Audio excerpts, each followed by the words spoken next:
Hello everyone, welcome to Harshita Science. My name is Harshita Singh and today we will learn about the chapter called Control and Coordination. Okay, Control and Coordination इस chapter को हम class 5th से पढ़ना start कर देते हैं। धीरे धीरे थोड़ा थोड़ा हम पढ़ते हैं इसके बेसिक्स।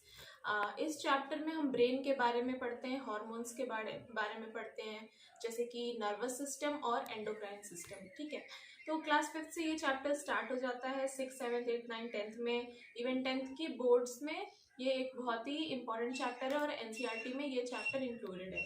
ओके, सो कंट्रोल का क्या मतलब होता है? कंट्रोल का मतलब होता है नियंत्रण, मतलब आप किसी चीज़ के ऊपर नियंत्रण कर रहे हैं, कंट्रोल कर रहे हैं। ठीक है, और कोऑर्डिनेशन का मतलब होता है कि तालमेल बिठा के रखना। ठीक है, तो तालमेल, अगर आपके पास 5-6 चीज़ें हैं, ठीक है, तो आप उनको कैसे मैनेज कर रहे हैं, कैसे ऑर्गेनाइज कर रहे हैं ताकि वो एक स्ट्रक्चर्ड वे में फंक्शन करे विदाउट क्रिएटिंग एनी प्रॉब्लम्स और विदाउट क्रिएटिंग एनी हास एंड फस। ओके, सो तो आप जैसे हम लास्ट वीडियो में सेल के बारे में पढ़े थे। ठीक है, तो सेल हम जानते हैं कि हमारी बॉडी सेल से बनी है। आपने वो हायरार्की पढ़ी थी, cell then tissue then organ system and then the whole body.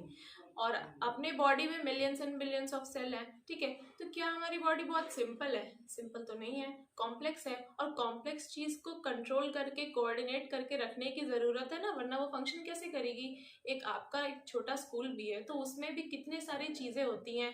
एक स्कूल का मैनेजमेंट होता है, स्कूल के टीचर्स होते हैं, बच्चे होते हैं, अलग स्टाफ होता है, तो इतने सारे लोग मिलके काम करते हैं तब एक स्कूल फंक्शन करता है।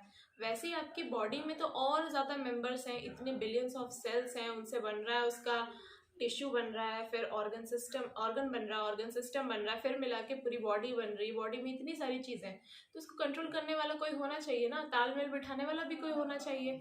तो यही कौन होता है, कौन से ऑर्गन्स होते हैं, क्या करते हैं, वही हम लोग इस चैप्टर में पढ़ेंगे। ठीक है, तो ये है एक ब्रीफ इंट्रोडक्शन आपके चैप्टर का। ओके, तो ह्यूमन बॉडी में कंट्रोल और कोऑर्डिनेशन कैसे होता है?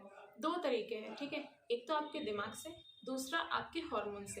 तो दिमाग से सिर्फ दिमाग नहीं आएगा। ओके, तो उसको हम लोग कहेंगे nervous system, which includes your brain, spinal cord and all the spinal nerves. Okay, and endocrine system में आपके हार्मोन्स आएंगे, एंडोक्राइन ग्लैंड्स आएंगे। ठीक है, एंडोक्राइन ग्लैंड्स मतलब कि वो ग्रंथि जहाँ से हार्मोन्स रिलीज होते हैं। ओके,